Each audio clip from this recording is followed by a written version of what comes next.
আকাশে মেঘ গুড়গুড় করছে।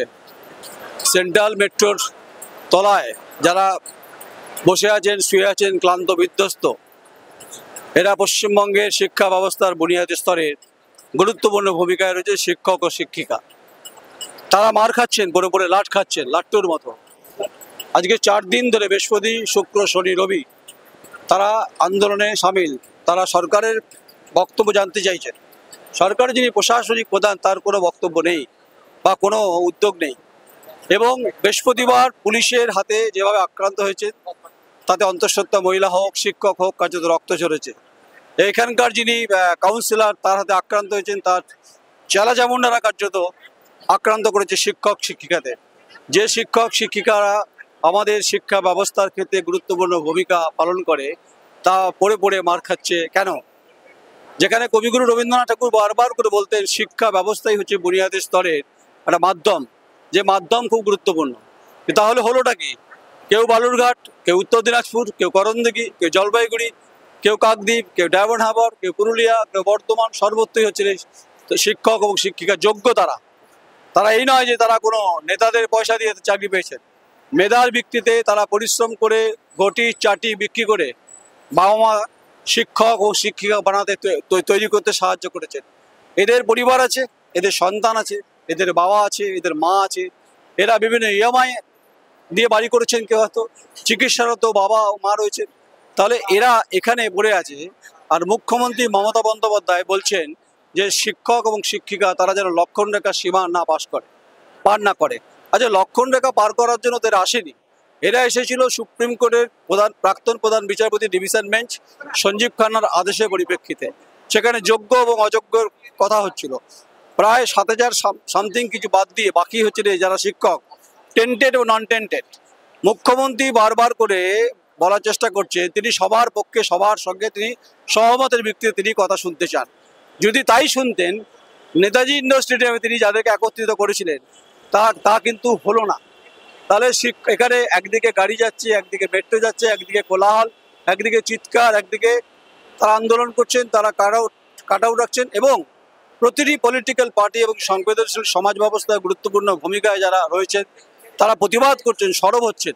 মুখ্যমন্ত্রী বলছেন যে যারা পলিটিক্যাল পার্টি তাদেরকে অক্সিজেন যোগাচ্ছেন, মানে এই শিক্ষক শিক্ষিকাদের, তাদেরকে তিনি আক্রমণ করছেন। বারবার করে তারা বলছেন যে মুখ্যমন্ত্রী আসছেন না কেন?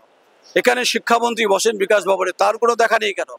একদিকে শিক্ষা ব্যবস্থার ক্ষেত্রে প্রাক্তন শিক্ষামন্ত্রী হেফাজতে, তদন্ত চলছে, গোটা শিক্ষা ব্যবস্থা, শিক্ষা পর্ষদ কার্যত জেলে, অর্পিতা মুখার্জি খাটের তলায় 50 কোটি টাকা, এগুলো মুখ্যমন্ত্রীকে ব্যথা দিচ্ছে না? যদি ব্যথা দিত, তাহলে আজকে এদের ক্ষেত্রে সহমর্মিতা পেশন করতেন এবং এদের কথা বলতেন। আসলে প্রশ্ন অন্য জায়গাতে, ডাল মে কুচ কালা নাকি সব কুচ কালা, এটা সুপ্রিম কোর্টে একথা আলোচনা হয়েছিল। যারা কোটি কোটি টাকা খরচা করে আইনজীবী রেখেছিলেন সুপ্রিম কোর্টে, সরকার, মুখ্যমন্ত্রী মমতা বন্দ্যোপাধ্যায়, হেরে গেলেন কেন? কেন তারা বেনাকাব হলেন? এদের দোষটা কোথায় ছিল? এরা বারবার করে বলছি যে ওএমআর সিট প্রকাশ করতে হবে, মিরর প্রকাশ করতে হবে। আসলে নাইসভিলের কোম্পানি নয়ডাতে যাদেরকে দেওয়া হয়েছিল, আসলে বহু কিছু তথ্য গোপন করা হয়েছে, লোপাট করা হয়েছে, অভিযোগ উঠছে। তাহলে যারা চিকচিকি পেতে, প্লাস্টিক পেতে, যারা এখানে দিন রাত হাতের পাখা ঘুরিয়ে ঘুরিয়ে তারা বসে আছে, তাদের তো কথা ছিল না। তাদের কথা ছিল কোথায়? তাদের বিদ্যালয়ের ভেতরে তাদের চক ডাস্টার নিয়ে, কেউ বাংলা হোক, কেউ সংস্কৃতি হোক, কেউ লাইফ সায়েন্স হোক, কেউ ফিজিক্যাল সায়েন্স হোক, কেউ জিওগ্রাফি হোক, কেউ ম্যাথামেটিক্স হোক, কেউ বায়োলজি হোক, শরীর শিক্ষা হোক, এই সমস্ত তারা হচ্ছে শিক্ষক ও শিক্ষিকা। তাদের হাতেই শিক্ষা, তাদের হাতেই ছাত্র, তাদের হাতেই ছাত্রী।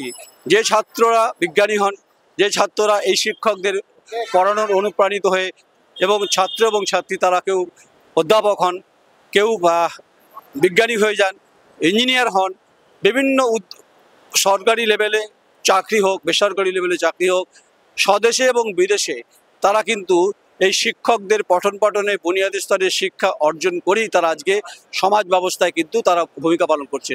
কিন্তু পুলিশের কি ভূমিকা দেখলাম? পুলিশ কার্যত লাঠি পেটা করলো। এটা কি তারা ভেবেছিলেন?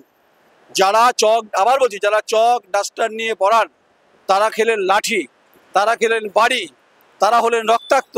আর মুখ্যমন্ত্রী বলছেন লক্ষণ রেখা পার করা যাবে না, পার করছেন আপনারা। আচ্ছা, মুখ্যমন্ত্রী মমতা বন্দ্যোপাধ্যায়, আপনি যদি জানেন যে আপনি যখন ক্ষমতায় এসেছিলেন এই শিক্ষক এবং এই শিক্ষিকাদের ভোটে আপনি নির্বাচিত হয়েছিলেন। কেন বলছি আপনাকে কথাটা? যারা এখানে শিক্ষক এবং শিক্ষিকা, তাদের পরিবার আছে, তাদের পরিবারের ভোট আছে, সেই ভোটটা আপনার পক্ষে গেছে। তাহলে ভোট ব্যাংকের রাজনীতি গুরুত্বপূর্ণ, নাকি এদের জীবন জীবিকার বেঁচে থাকার ক্ষেত্রে যে অক্সিজেন দরকার তারা পড়াতে চেয়েছে, তারা যোগ্যতার মাপকাঠি দিয়ে পড়াতে চেয়েছে। যারা অযোগ্য, যারা পয়সা দিয়ে ঘুরপথে চাকরি পেয়েছে, তাদের ব্যাপারে আপনারা তো সহানুভূতি আর স্পষ্ট শিক্ষক ও শিক্ষিকারা করছে। এই সামগ্রিক যে পরিস্থিতি, আজকের আকাশের মেঘটা কার্যত ভার, সেই জায়গায় দাঁড়িয়ে যা আমরা দেখছি, যা আমরা শুনছি, তা কখনোই এটা মেনে নেওয়া যায় না। এই যে গোটা যে পরিবেশ যে সেন্ট্রাল মেট্রোর সামনে রয়েছে, এটা খুব দুঃখিত। এবং এই সেই জায়গায় দাঁড়িয়ে আমরা দেখুন, আপনারা ভাবুন এটা কত মর্মান্তিক পশ্চিমবঙ্গের এই ব্যবস্থা, যে পশ্চিমবঙ্গকে নিয়ে আমরা বড়াই করেছি, যে পশ্চিমবঙ্গের শিক্ষা ব্যবস্থার ক্ষেত্রে মুখ্যমন্ত্রী প্রায় বলেন যে এই বাংলা রবীন্দ্রনাথের বাংলা, এ বাংলা ঋষি বঙ্কিমচন্দ্রের বাংলা, এ বাংলা স্বামীজির বাংলা, এ বাংলা জীবনানন্দের বাংলা। কোন বাংলায় আছি? কোন বাংলার কথা বলছেন মুখ্যমন্ত্রী মমতা বন্দ্যোপাধ্যায়? যে বাংলায় শিক্ষকরা মার খাচ্ছেন, যে শিক্ষকরা কার্যত ভুলণ্ডিত হচ্ছেন, পদদলিত হচ্ছেন শাসক দলের রাষ্ট্রযন্ত্রের কাছে, এর জবাব তারা চাইছেন। তারা বলছেন আমরা পড়াতে চাই, আমরা বিদ্যালয় ফিরে যেতে চাই। এটা দায়িত্ব সরকারের। কোর্ট, আদালতের মধ্য দিয়ে যা সিদ্ধান্ত সে তো চলবেই। মুখ্যমন্ত্রী বলছেন আমি আদালতে যেতে রাজি আছি, আমি এদের উদ্যোগ নিতে রাজি আছি। যারা মার খেলো, আপনি আমায় বলুন মুখ্যমন্ত্রী মমতা বন্দ্যোপাধ্যায়, সত্যি কি সব্যসাচী দত্ত কারো অনুপ্রেরণা এখানে ঘটনা ঘটিয়েছিল? এর জবাব তারা চাইছেন। তারা মার খেতে কেউ আসেননি। তাই আকাশের ঘনঘটা যতই হোক না কেন, এটা বাস্তব সত্য, পরিস্থিতি উদ্বেগজনক। আর এই বিকাশ ভবনের সামনে যে ছবিটা দেখছি, এই ছবি দেখলে আপনার বেদনা হবে, আপনার কষ্ট হবে। এই কারণে কষ্ট হবে, আমরা যারা পড়াশোনা করে যারা বিভিন্ন পেশায় এসেছি, আমরা জানি যে সরস্বতী বন্দনা খুব গুরুত্বপূর্ণ, যে বিদ্যাতুঞ্চ নৈবতুঞ্চ নৈবতুঞ্চ কালাচনং স্বদেশে পূজ্যতে রাজা বিদ্যান সর্বত্র পূজ্যতে। এটা যেন কেউ ভুলে না যান, আমরা এটা বারবার করে বলি। তাই ভারতবর্ষ স্বাধীনতার এতগুলো বছর পর পশ্চিমবঙ্গের যে শিক্ষা ব্যবস্থার ক্ষেত্রে হেফাজতে পরিস্থিতি তৈরি হয়েছে, আর এখানে শিক্ষকরা যোগ্যরা মার খাচ্ছে পড়ে পড়ে, এর প্রশ্নের জবাব তো চাইবে শিক্ষক ও শিক্ষিকারা। তারা মেধা দিয়ে তারা পাশ করেছে, গায়েগতরে তারা পাশ করেনি। সমস্ত প্রশ্নের উত্তর তারা হলো মুখ্যমন্ত্রী মমতা বন্দ্যোপাধ্যায়। আপনি শিক্ষক ও শিক্ষিকাদের আপনি সুনাম এবং সম্মান, হিতগৌরব ফিরিয়ে দেবেন, না হলে দেশে বিদেশে কার্যত আপনাকে নিয়ে কিন্তু আলোচনা হচ্ছে, যে আলোচনা হবে। আরজি করে ঘটনার পরে যে ঘটনা বাংলায় দেখেছে, তাই শিক্ষক শিক্ষিকারা পদদলিত হচ্ছে, ধুলোয় পড়ে আছে, প্লাস্টিকে বসে আছে, মশার কামড় খাচ্ছে, তাদেরকে চুলের মুটকি ধরে আক্রান্ত করা হচ্ছে। এটা সেই বাংলা নয়, এটা সেই রবীন্দ্রনাথের বাংলা নয়, সেই জীবনানন্দের বাংলা নয়, সেই নজরুলের বাংলা নয়।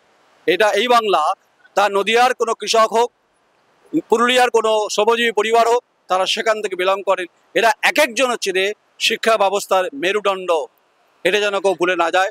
তাই বেদনার সঙ্গে বলছি, পশ্চিমবঙ্গ, বারবার করে বলা হতো যে Bengal things today, Delhi things tomorrow. মুখ্যমন্ত্রী মমতা বন্দ্যোপাধ্যায়, আপনি জানেন না যে Bengal things today, Delhi things tomorrow আজ পাল্টে যাচ্ছে ক্রমশ। আপনার রাজ্যে, আপনার রাজত্বকালে এই ঘটনা ঘটছে।